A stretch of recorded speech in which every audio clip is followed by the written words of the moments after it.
7º ano, tudo bem com vocês? Graças a Deus. Hoje, dia 19 de abril de 2021, segunda-feira, nós iremos ter uma aula de gramática com este livrinho aqui, ó, o verdinho, fininho, isso aí.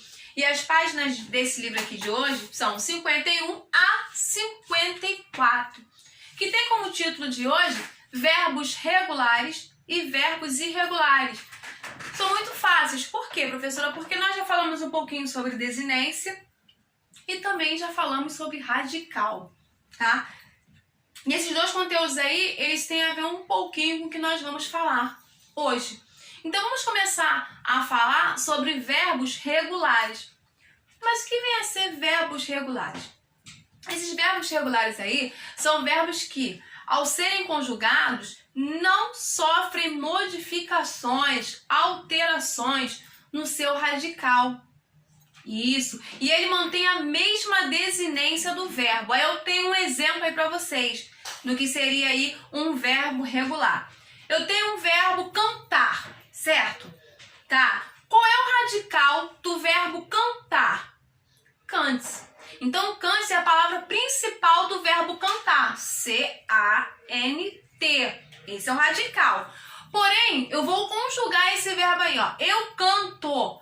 Percebam que o radical, que é a palavra principal, cante-se, ele não sumiu. Ele continuou. Apenas entrou quem? A vogal O. Não é verdade? Cantou. Então é um verbo regular, porque o seu radical não sofreu alteração. Aí eu tenho aí outro verbo, um verbo amar. Ele amava. Primeira coisa, o radical do verbo amar, AM. Então quando eu falo amava, perceba que o AM continuou e quem entrou? Ava. Ele amava. Então entrou ava. É um verbo regular, porque o seu radical, a palavra-chave, não sofreu alteração, tá? E os verbos regulares, eles possuem 3 estruturas de conjugação. Primeira conjugação, com verbos terminados em ar, tá? Aí eu tenho um exemplo aí, amar, falar, cantar. Segunda conjugação, com verbos terminados em er. Aí eu tenho exemplo, vender.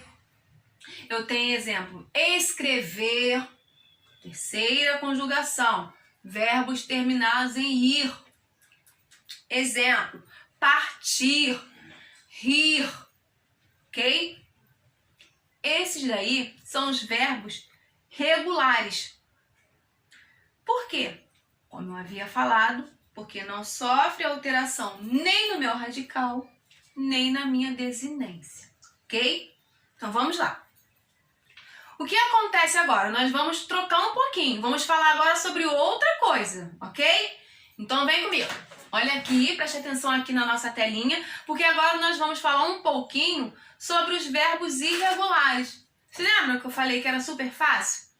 Então o verbo regular foi super fácil. Porque eu já sei que o meu verbo regular não sofre alteração ali no meu radical, nem na minha desinência. Essa é fácil. O meu verbo irregular, ele já apresenta alterações. Ao contrário, tá? Se um não sofre alteração, o outro já apresenta uma alteração ali no radical, porém durante a conjugação. E tem aí a desinência diferente, digamos assim, do verbo paradigma. Temos aí um exemplo que eu vou ler para vocês, tá? Um exemplo de verbos. Vamos lá. Eu tenho o verbo aí medir. Preste atenção. Medir. Quando eu vou conjugar esse verbo, eu falo assim, ó. Eu meço. Aí vocês olham lá. Vamos lá. Pelo certo. Qual é o radical do verbo medir? Meds. M-E-D. Porém, quando eu vou conjugar, esse radical, o que acontece com ele? Ele some. Ele mudou. Então, quando isso acontece, eu tenho aí um verbo irregular. Eu trouxe um outro exemplo. Verbo pedir. Peço. Qual é o radical do verbo pedir? Peds. P-E-D. Então, quando eu conjugo ele, percebam a diferença. De pedir, ele passa peço. Totalmente diferente. Então, eu tenho aí um verbo irregular, ok? Mas agora, vamos fazer uma outra coisa. Por quê? Porque agora nós vamos falar, olhando para cá, nós agora vamos relembrar, tá? Sobre um assunto que nós já falamos. Inclusive, eu acabei de falar aqui. Vamos falar um pouquinho sobre o radical. Só para vocês aí terem noção. Porque eu fui falando com vocês, mas agora eu quero trazer aqui direitinho para vocês acompanharem, tá? Porque o radical, ele é o responsável pelo significado básico da palavra. Igual eu trouxe aí os exemplos do cantar, do amar, do medir, do pedir, ok? Então, são morfemas que indicam o quê? Nas conjugações verbais, o modo. E como se divide o modo? O modo indicativo, ali o subjuntivo. Nesse caso aqui eu vou trabalhar só com o indicativo ou o subjuntivo, ou indicativo e subjuntivo, tá? O tempo, que é o presente, o passado e o futuro. Eu também tenho aí o número, que é o singular e plural. Eu tenho a pessoa, que no caso aí, o sujeito da ação marcada pelos pronomes pessoais do caso reto, eu, tu, ele, ela, nós, vós, eles, elas. Vamos relembrar um pouquinho o que é radical e o que é desinência. Nós já vimos isso aí lá atrás, mas vamos falar novamente porque tem tudo a ver com o conteúdo, tá? O que seria o radical?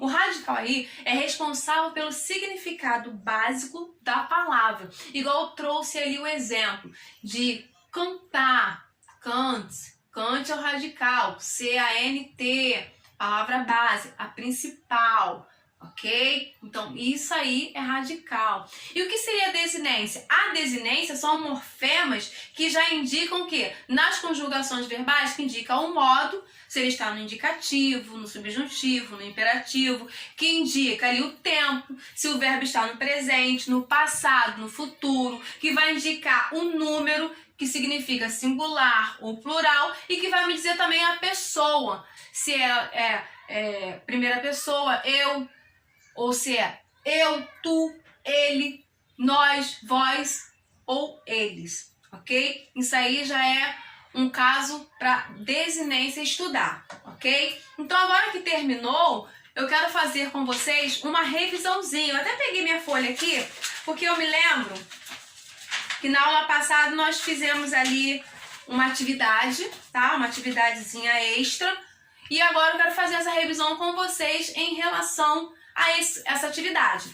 Porém, a nossa aula de hoje, que fala sobre verbos regulares e irregulares, terminou aqui. E agora vamos fazer a nossa revisãozinha da aula passada. Essa aula foi do dia 15. Se eu não me engano, isso, a aula foi do dia 15, isso aí. Ok? Quinta-feira. Então vamos lá. A número 1 dizia o seguinte: reescreva as orações a seguir, completando-as com uma das formas nominais dos verbos entre parênteses. Prestem bastante atenção, não precisam ficarem nervosos. Por quê? Porque vai aparecer aqui para vocês também, tá? Letra A. Beatriz vive, tracinho, que me admira bastante. Entre parênteses tinha o verbo dizer. Então, como vai ficar esta frase? Corrigindo comigo. Beatriz vive dizendo que me admira bastante. Ok? Acertaram aí? Beleza. Letra B. Se você tivesse a pesquisa não teríamos obtido nota baixa. Entre parênteses, o verbo fazer. Como vai ficar essa correção, galerinha? Fala aí pra mim. Acertou quem falou feito. Então, se você tivesse feito a pesquisa, não teríamos obtido nota baixa. Letra C. Irei, o possível para comparecer à reunião. Entre parênteses, verbo fazer. Corrigindo, irei fazer o possível para comparecer à reunião. Letra D. Está tudo, tracinho, foram eles mesmos os culpados pela depredação do prédio. Entre parênteses, o verbo comprovar. Corrigindo, está tudo comprovado.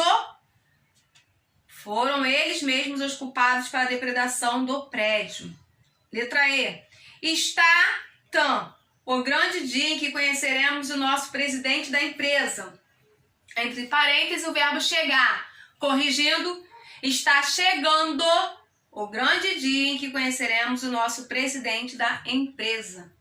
Letra F. Está tudo, tracinho, iremos mesmo ao cinema no domingo. Entre parênteses, o verbo combinar. Então, como vai ficar corrigido? Está tudo combinado. Iremos mesmo ao cinema no domingo. Letra G. Não havia mais o que fazer, pois a confiança estava, entre parênteses, e perder. Corrigindo, não havia mais o que fazer, pois a confiança estava perdida. E a última, tracinho, lá, avise-me, pois ficarei ansioso por notícias. Verbo entre parênteses chegar, corrigindo, chegando lá, avise-me, pois ficarei ansiosa por notícias. Ok, galerinha? Atividade corrigida. Agora eu deixo para vocês um grande beijo, mais as nossas atividades e aguardo vocês na nossa próxima aula. Tchau, tchau.